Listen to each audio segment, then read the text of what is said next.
এখন আমাদের টপিকের নাম বৃত্ত, তাই না? কোশ্চেন নম্বর শুরু হবে 1 নম্বর থেকে। আগে আমরা বৃত্তের চাপ সম্পর্কে জানি। দেখেন, এটা একটা বৃত্ত। একটা বৃত্তে যদি দুইটা আমরা অংশ করি, এই অংশের নাম দিলাম এ, এই অংশের নাম কি? বি। কয়টা অংশ দিলাম?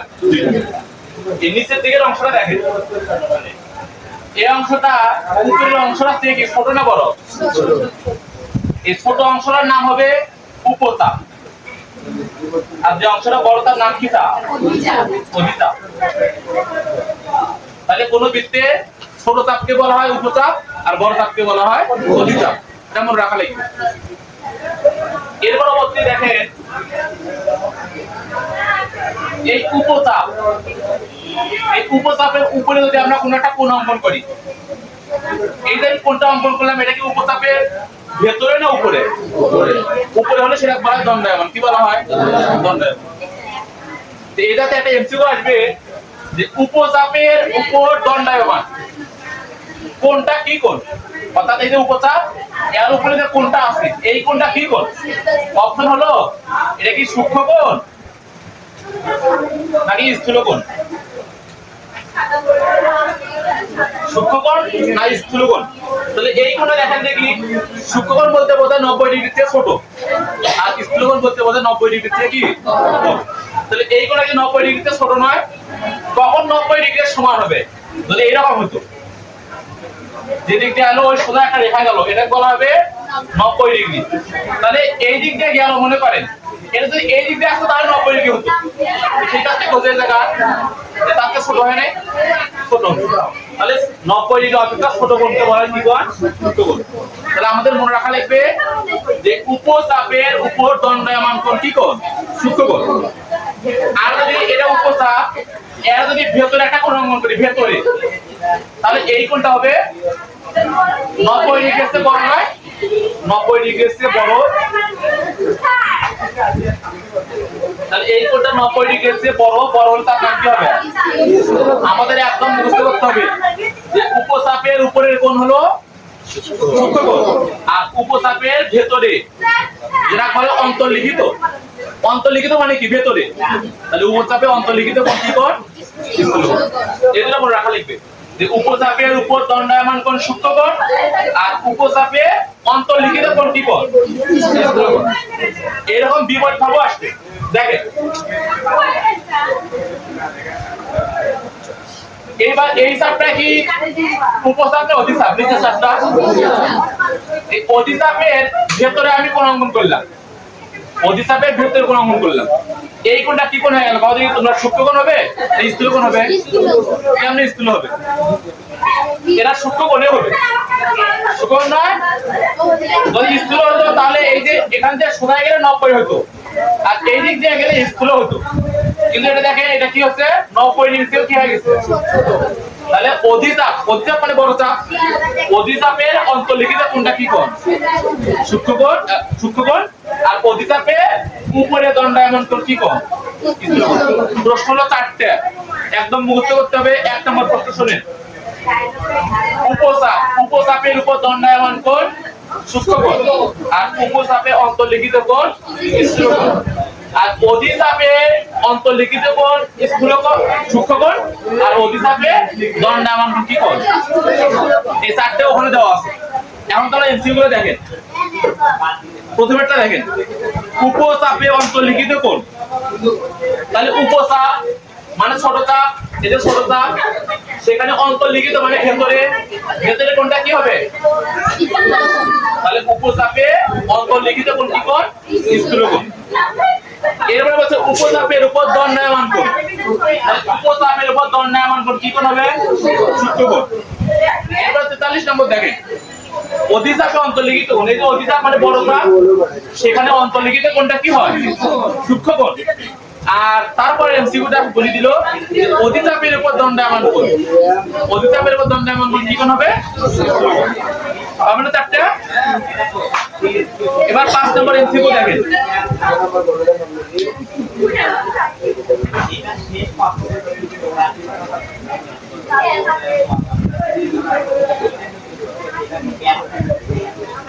5 নম্বর দেখেন, দুইটি বৃত্ত পরস্পরকে স্পর্শ না করলে তাদের মধ্যে সর্বোচ্চ কয়টা সাধারণ স্পর্শক আঁকা যায়? এই 5 নম্বর, 6 নম্বর, 7 নম্বর, 8 নম্বর, অর্থাৎ 5 থেকে 8 এই চারটার জন্য এখানে চিত্র দেখতে হবে তোমাদের। চিত্র দেখেন,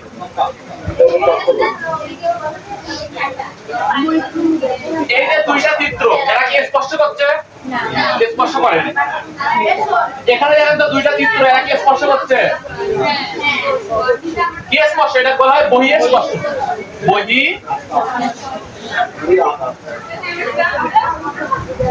বহি স্পর্শ। আর এটা স্পর্শ ছাড়া, তাই নয়?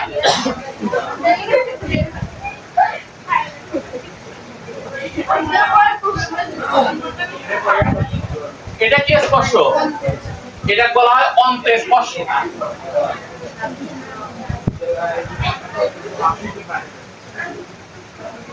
আর এটা কি বলা হবে? এটা বলা হবে ছেদ করলে। কি করলে?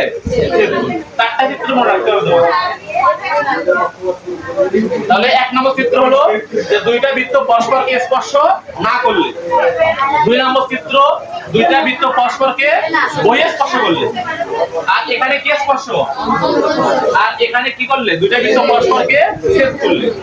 আচ্ছা, যদি দুইটা বৃত্ত পরস্পরকে স্পর্শ না করে তাহলে তাদের মধ্যে কয়টা সাধারণ স্পর্শ আঁকা যাবে? এখানে দেখেন কয়টা হলো। আবার এই দিক দিয়ে একটা হবে, এই দিক দিয়ে একটা হবে।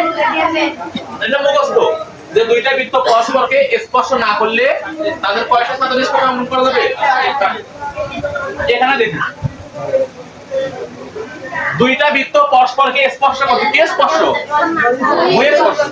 বহি স্পর্শ করলে কয়টা স্পর্শ অঙ্কন করা যাবে? এই যে একটা, দুইটা, এই দিক দিয়ে কয়টা? তাহলে 3টা। অবশ্যই পরীক্ষা আসবে এগুলা। এবার দেখেন, এইবার কিন্তু কি স্পর্শ করছে? অন্তঃস্পর্শ। যদি দুইটা বৃত্ত পরস্পরকে অন্তঃস্পর্শ করে তাহলে তাদের কেবলমাত্র কয়টা? একটাই সাধারণ স্পর্শ অঙ্কন করা সম্ভব। আর যদি দুইটা বৃত্ত পরস্পরকে ছেদ করে তাহলে এই দেখেন এখানে একটা, কয়টা? তাহলে দুইটা বৃত্ত পরস্পরকে স্পর্শ না করলে চারটা স্পর্শ অঙ্কন করা সম্ভব। যদি বহি স্পর্শ করে তখন 3টা হবে, ছেদ করলে 2টা হবে, আর অন্তঃস্পর্শ করলে কয়টা হবে? অবশ্যই পরীক্ষায় গাছ বয়স যেগুলো একটা আসবে এগুলোর থেকে। এগুলো এখন ঠিক ছিল দিয়ে নেন। এই দেখেন, এরা 5 নম্বর এমসিকিউ বলে দিল দুইটা বৃত্ত পরস্পরকে স্পর্শ না করলে তাদের মধ্যে সর্বোচ্চ কয়টা সাধারণ স্পর্শ অঙ্কন করা সম্ভব। তাহলে কয়টা হবে? 4টা। এরপরে 6 নম্বর, দুইটা বৃত্ত পরস্পরকে বহি স্পর্শ করলে, তাহলে বহি স্পর্শ করলে কয়টা হবে? 3টা। 7 নম্বর, দুইটা বৃত্ত পরস্পরকে ছেদ করলে, এই যে ছেদ করা, ছেদ করলে কয়টা হয়? 2টা। আর 8 নম্বরে বলে দিল যে দুইটা বৃত্ত পরস্পরকে অন্তঃস্পর্শ করলে তখন কয়টা হবে? 1টা। এগুলো ঠিক দিয়ে নেন। চিত্রগুলো তোমাদের খাতা থাকলে ভালো হয়, কারণ এই চিত্রগুলো ছাড়া তোমরা পরবর্তী বুঝবেন না। তোমরা চিত্রগুলো পারলে খাতা অঙ্কন করে নেন, অথবা যেখানে ওই এমসিকিউ শিটটা আছে না, ছোট ছোট করে অঙ্কন করে নেন। আর খাতায় নিলে ওটা ভালো থাকবে, সেটা লিখে রাখেন। দেখাছো? এবার দেখি,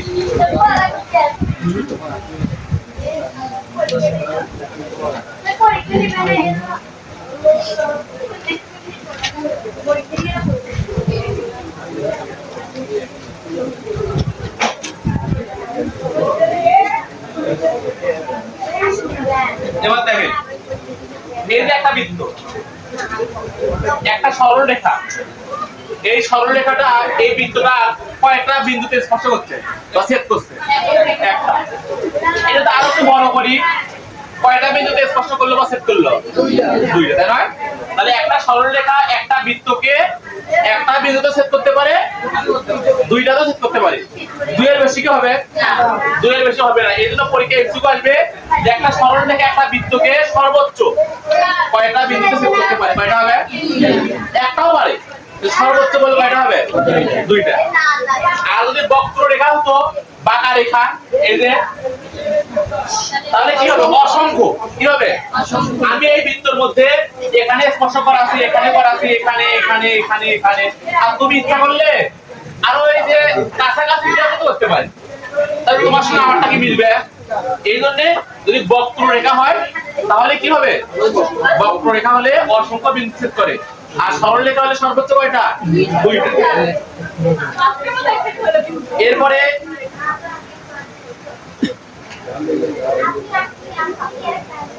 10 নম্বর এমসিকিউ দেখেন, বৃত্তের বহিস্থ কোন বিন্দু থেকে সর্বোচ্চ কয়টা স্পর্শক অঙ্কন করা সম্ভব? এই দেখেন,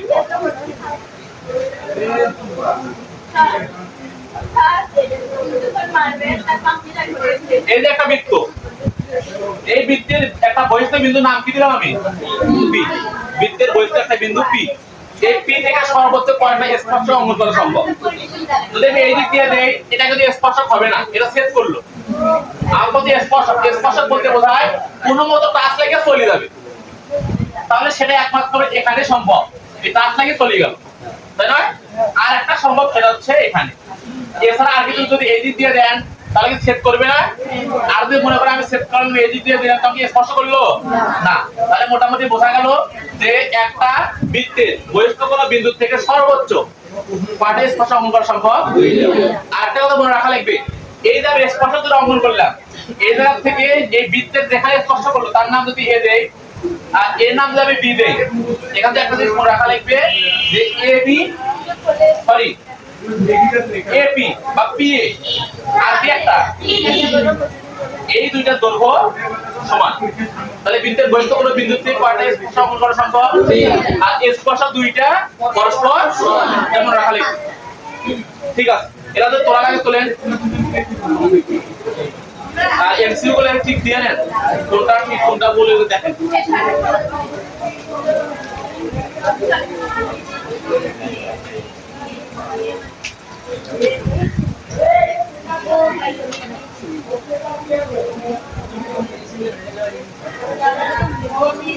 ये लाइक कैमरा लेकर आईडी और दे माउथ यानी स्पीकर हां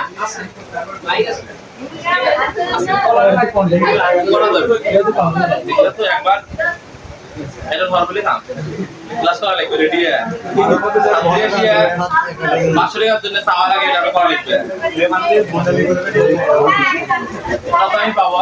গাড়ি দেখেন,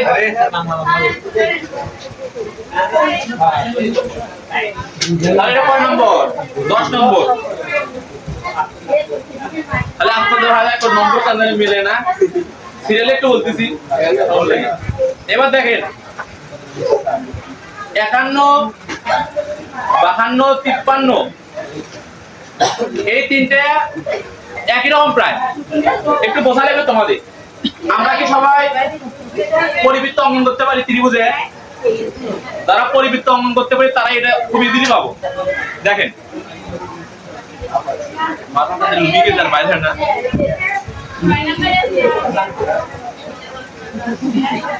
আমরা কি সবাই ত্রিভুজের পরিবৃত্ত অঙ্কন জানি কেমনে করে? এই দেখেন, এটা একটা ত্রিভুজ,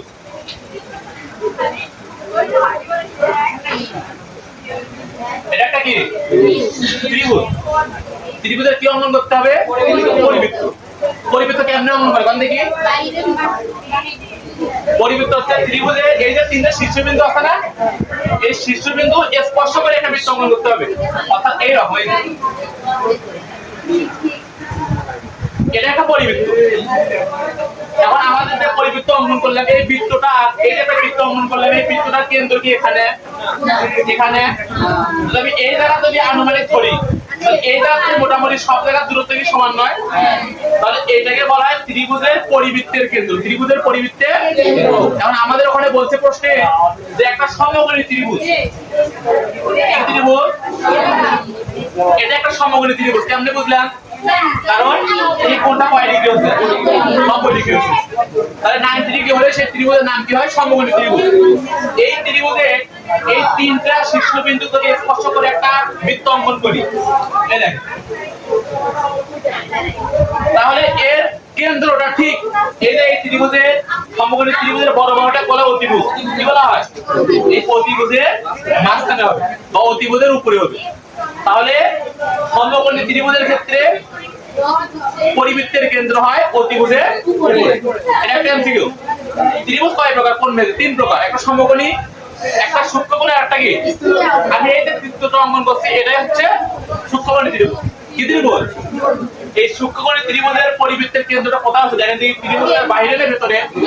না কোনো বাহুর উপর আছে? না, এটা কিন্তু ঠিক ত্রিভুজটা অভ্যন্তরে আছে। তাহলে একটা বোঝা গেল যে সমকোণী ত্রিভুজের পরিবৃত্তের কেন্দ্রটা ত্রিভুজের অতিভুজের উপর। এক। 2 নম্বরে বুঝলাম কি যে যদি সূক্ষ্মকোণী ত্রিভুজ হয়, এই সূক্ষ্মকোণী ত্রিভুজের পরিবৃত্তের কেন্দ্র ত্রিভুজটির অভ্যন্তরে। আর যদি স্থূলকোণী ত্রিভুজ হয়, বলেন দেখি কোন ত্রিভুজের নাম স্থূলকোণী ত্রিভুজ? যে ত্রিভুজের একটা কোণ 90 ডিগ্রি থেকেও কি বড়। যদি এই দিক দিয়ে যেত তাহলে 90 ডিগ্রি হতো, তার থেকে বড় হচ্ছে না? সেই ক্ষেত্রে এই ত্রিভুজের পরিবৃত্তের কেন্দ্রটা কোথায় আগে অঙ্কন করি। এই দেখেন এটা হবে না? কেন্দ্রটা কি এখানে হবে না এখানে হবে? আইটা করলে কি এখানেও দিচ্ছে না? তাহলে সেই ত্রিভুজটার কি বহির্ভাগে, ত্রিভুজের বহির্ভাগে। তাহলে যদি আমরা সমকোণী নেই তাহলে অতিভুজের উপর, যদি আমরা স্থূলকোণী নেই তাহলে ত্রিভুজের বহির্ভাগে, আর যদি আমরা সূক্ষ্মকোণী নেই তাহলে ত্রিভুজের অভ্যন্তরে। এই তিনটা অবশ্যই মনে রাখা লাগবে। তোমরা দাগে নেন, এখানে দাগান। প্রথমে 11 নম্বর এমসিকিউ দেখেন, সমকোণী ত্রিভুজের পরিবৃত্তের কেন্দ্র কোথায়? সমকোণীর ক্ষেত্রে কোথায় হয়? সমকোণী, আরে সমকোণী, সমকোণী কোথায় হয়? অতিভুজের উপর। এরপরে স্থূলকোণী বলছি, স্থূলকোণী এই চিত্রটা স্থূলকোণী কোথায় হয়? বহির্ভাগে। আর তার পরবর্তীতে বলল 13 নম্বরে যে সূক্ষ্মকোণী ত্রিভুজের পরিবৃত্তের কেন্দ্র কোথায়? কোথায় হবে? ত্রিভুজটির অভ্যন্তরে। তিনটা এমসিকিউ পাওয়া যাবে না? এরপরে দেখেন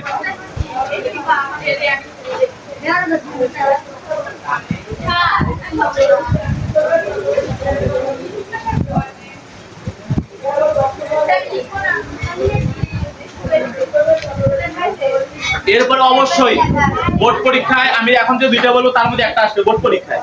ক্লাস 9 তো অবশ্যই আসবে, বোর্ড পরীক্ষা মিস হবে ইনশাআল্লাহ। 14 নম্বর আর 15 নম্বর এই দুটো আগে এখানে দেখেন, চিত্রটা শিখে দেবো যেন মনে থাকে তোমাদের। দেখেন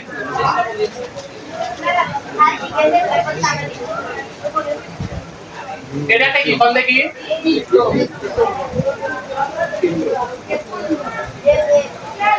আবার এটা একটা কি? এই বৃত্ত দুইটা পরস্পরকে কে স্পর্শ করতে একটু আগে বলছিলাম। কে স্পর্শ? বই স্পর্শ করে নাই? তাহলে এটা বই স্পর্শ। কে স্পর্শ করলো? বই স্পর্শ করলো। এখন প্রশ্নটা কি, দুইটা বৃত্ত যদি পরস্পরকে বই স্পর্শ করে তাহলে এদের কেন্দ্রদ্বয়ের দূরত্বটা কত? তাহলে এদের কেন্দ্রদ্বয়ের দূরত্বটা কি এই জায়গা থেকে এই জায়গা পর্যন্ত নয়? এখন ভালো করে লক্ষ্য রাখেন, এই জায়গা থেকে এই জায়গা পর্যন্ত এই দূরত্বটা কি এই প্রথম ত্রিভুজটা বৃত্তটা প্রথম বৃত্তটা কি ব্যাসার্ধ নয়?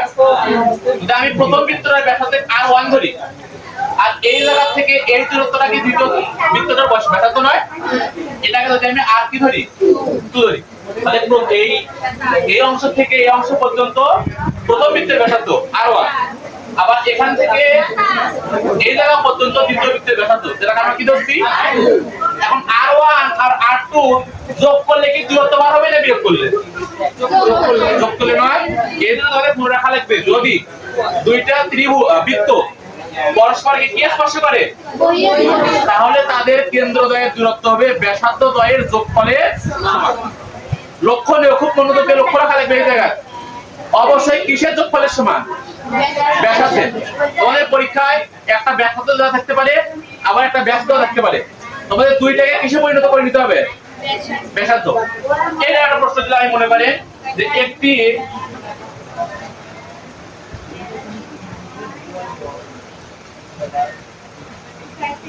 দুইটি বৃত্তের ব্যাসার্ধ যথাক্রমে 5 সেমি ও 7 সেমি।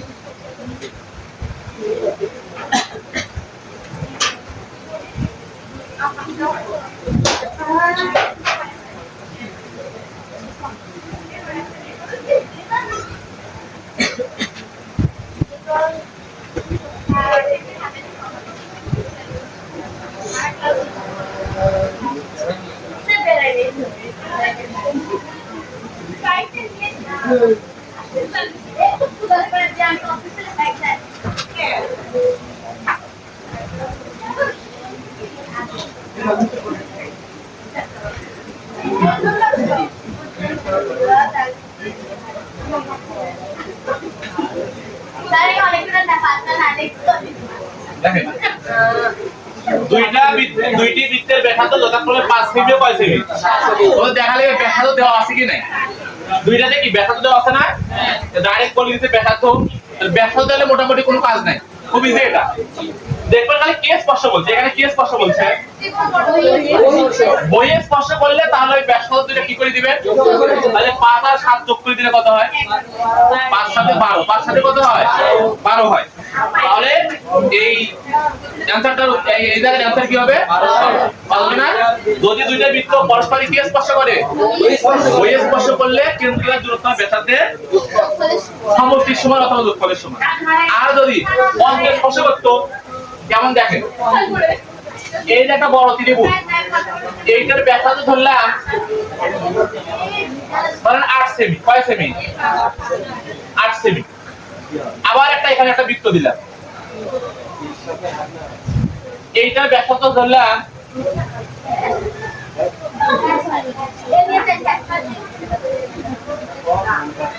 কয় সেমি?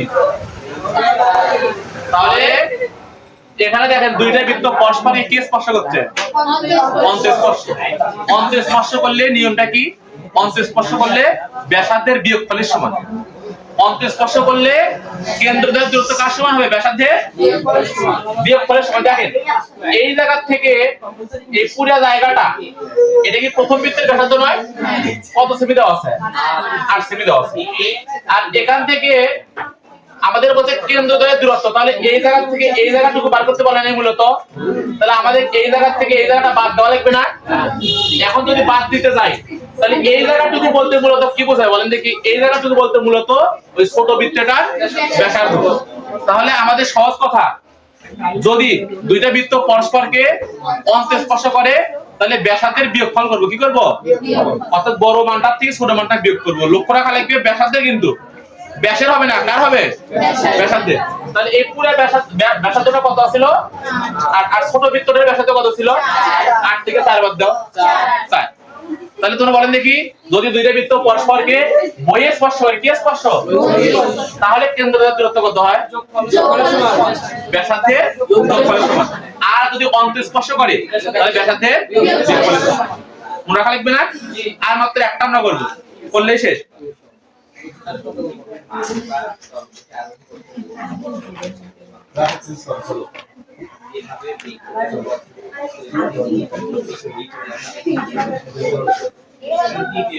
দেখেন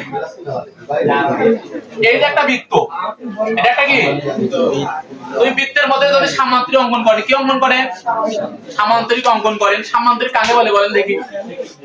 যে চতুর্ভুজে দুই জোড়া বিপরীত বাহু সমান্তরাল, দুই জোড়া বিপরীত বাহু শুধু সমান্তরাল আবার সমানও। যে ত্রিভুজের দুই জোড়া, যে চতুর্ভুজের দুই জোড়া বিপরীত বাহু সমান ও সমান্তরাল, কিন্তু কোণগুলো সমকোণ নয়। কোণগুলো কি কোণ নয়? তাই সামান্তরিক। তাই কি? এই দেখেন, এই যে এই বাহু আর এই বাহু সমান, এই বাহু আর এই বাহু সমান, কিন্তু একটু বাঁকা আছে না? যদি একটু বাঁকা হয় তাহলে কোণ কি সমকোণ থাকে? সমকোণ থাকে না। তাহলে এটার নাম কি হবে? সামান্তরিক। এটার নাম কি? সামান্তরিক। আর যদি এটা বাঁকা না হয় তাহলে তার নাম কি হয়? আয়ত। এর নাম কি? আয়ত। আর এর নাম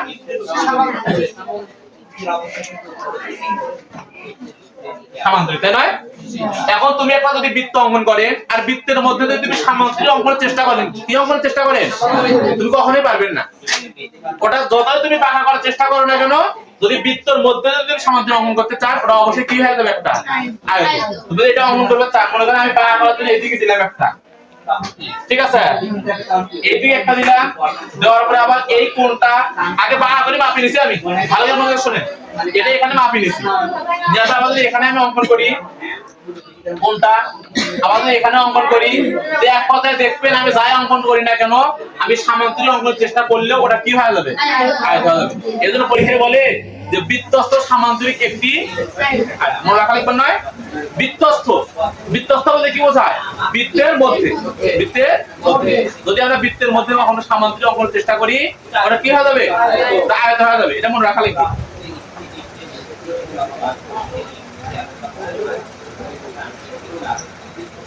আমাদের আরো দুই একটা করা লাগবে।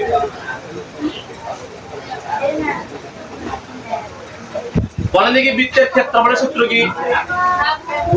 বৃত্তের ক্ষেত্রফল, হ্যাঁ বৃত্তের ক্ষেত্রফল সূত্র হলো পাই আর স্কয়ার, এখানে আর হচ্ছে বৃত্তটার কি ব্যাসার্ধ, আর হচ্ছে বৃত্তটার ব্যাসার্ধ।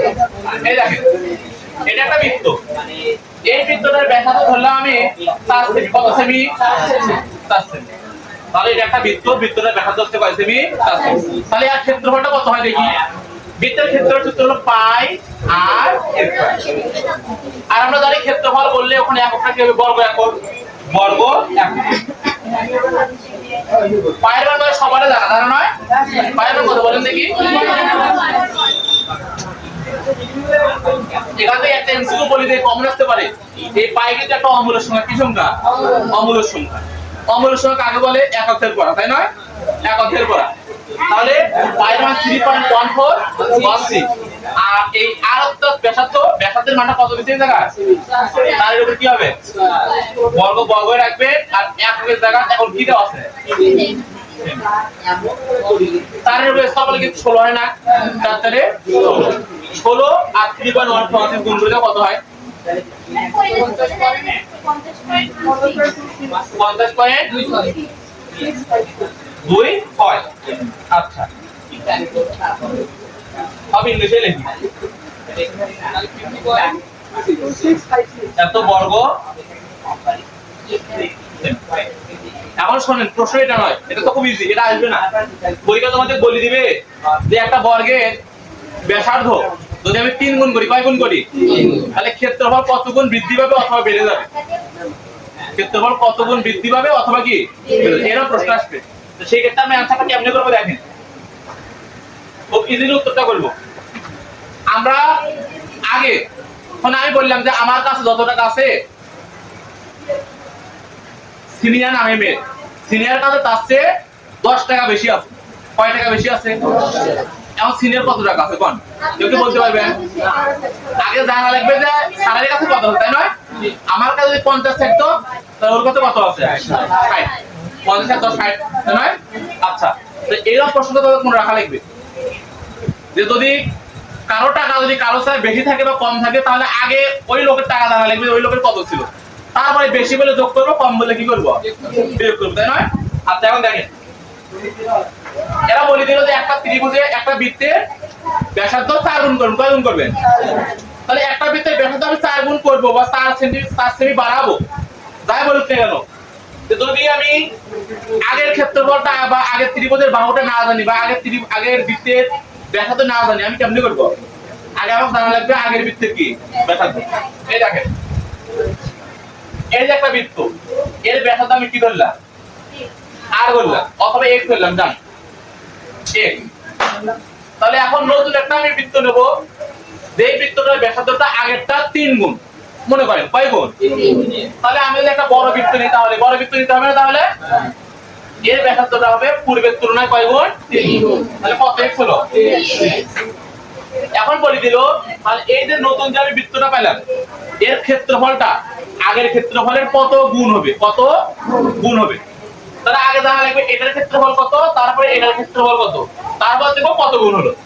এটার ক্ষেত্রফলটা কত হবে? পাই আর স্কয়ার, সূত্র এটাই, পাইটা পাই রাখবে আর বলতে ব্যাসার্ধ, ব্যাসার্ধ কত দিচ্ছি আমি x এর উপর স্কয়ার থেকে x স্কয়ার হয় না, এটা এই পর্যন্তই শেষ, কোনো মান বসাবো না। আর এবার এই জায়গা দেখি, এই জায়গাটা তো সূত্র একই হবে, পাই আর স্কয়ার, পাই এর জায়গায় পাই রাখবো আর এর জায়গায় কত বসাবো? আর এর মান 3x তাই নয়? তার উপরে ব্র্যাকেটটা কি দেব আমরা?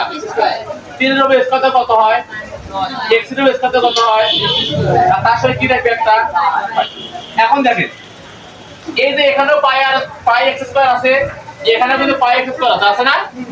এর সামনে মনে মনে কত আছে সংখ্যা, আর এর সামনে কত আছে? তাহলে এটা যদি 1 হয় ওটা কয় গুণ হয়? তাহলে আমরা কি বুঝলাম যে কোন বৃত্তের ব্যাসার্ধ যদি আমরা 3 গুণ বৃদ্ধি করি, 3 গুণ বাড়াই, কয় গুণ বাড়াই? কোন বৃত্তের ব্যাসার্ধ 3 গুণ করা হলে, কোন বৃত্তের ব্যাসার্ধ 12 বলা যাবে না, 12টা বলে ভুল হবে একটু। তাহলে কোন বৃত্তের ব্যাসার্ধ কয় গুণ করা হলে তার ক্ষেত্রফলটা কয় গুণ হয়? তাহলে আমাদের যদি এর প্রশ্ন আসে আমরা সরাসরি যত গুণ বলবে তার উপর স্কয়ার করে দেব, তাই নয়? যদি বলে যে একটা বৃত্তের ব্যাসার্ধ 4 গুণ করবেন তাহলে ক্ষেত্রফল কত গুণ হবে? তাহলে 4 এর উপর স্কয়ার কত হবে? 16। কি পাওয়া যাবে না? পাওয়া যাবে। প্রশ্ন আসবে দুইটা, একটা বলে দিবে কত গুণ হবে, কত গুণ হবে, আরেকটা প্রশ্ন বলবে কত গুণ বৃদ্ধি পাবে। আমরা মানে কত গুণ হবে এটা বুঝতে মনে হয়, যত বাড়াবে মানে যত গুণ করবে তার উপর কি দেবো খালি 3 গুণ করলে 3 এর উপর স্কয়ার দিলে কত হয়? 9 হয়, তাহলে 9 গুণ হবে। আর যদি বলে কত গুণ বৃদ্ধি হবে, 1 বাদ দেব, কত বাদ দেব? কারণ দেখেন এখানে 9x স্কয়ার হচ্ছে আর এখানে খালি কি 1x, সরি 9 পাই x স্কয়ার, তাই নয়? 9 পাই x স্কয়ার আর এখানে খালি 1 পাই x স্কয়ার। যদি আমরা বলি কত গুণ বৃদ্ধি হবে, তো বৃদ্ধি হবে বললে আগেরটা বাতিল করতে হবে, বাদ দেওয়া লাগবে। তাহলে 9x স্কয়ার থেকে 9 পাই x স্কয়ার থেকে একটা পাই x স্কয়ার বাদ দেন আর কয়টা থাকে? 8টা থাকে। তাহলে পূর্বের তুলনায় কত গুণ হয়ে গেল? 8 হলো না? তাহলে আমাদের বড় রাখা লাগবে যদি বলে যে একটা বৃত্তের ব্যাসার্ধ 3 গুণ করা হলো আর ক্ষেত্রফলটা কত গুণ হবে, সরাসরি বাহুর উপর কি করে দেব? ব্যাসার্ধের উপর স্কয়ার করে দেব, যত হবে ততই। আর যদি বলে কত গুণ বৃদ্ধি পাবে, স্কয়ার করে যত হবে তার সাথে কত বাদ দেব? 9 গুণ হলো না, এখানে 3 এর স্কয়ার দিয়ে 9, 1 বাদ দিলে কত হবে? 8। প্রশ্ন হলো দুইটা, একটা হলো কত গুণ হবে আর একটা কত গুণ কি পাবে? বৃদ্ধি পাবে, তাই নয়? আচ্ছা, যদি বলতো যে একটা ত্রিভুজের ব্যাসার্ধ 5 গুণ করা হলো, কয় গুণ? তাহলে এর ক্ষেত্রফল কত গুণ হবে? তার মানে উপরেরটা নয়, তাহলে 5 এর স্কয়ার দিলে 5 5 এ 25। আর যদি বলতো যে কত গুণ বৃদ্ধি হবে, 25 থেকে কত বাদ হতো? 1, 1 বাদ দিলে কত হবে? 24। কি পারবেন ইনশাআল্লাহ? ঠিক আছে, আজকে এই পর্যন্ত। বাকি কথাগুলো পরে, হ্যাঁ ঠিক আছে, দাও অফ করে দাও, দেখি এটা কি হলো।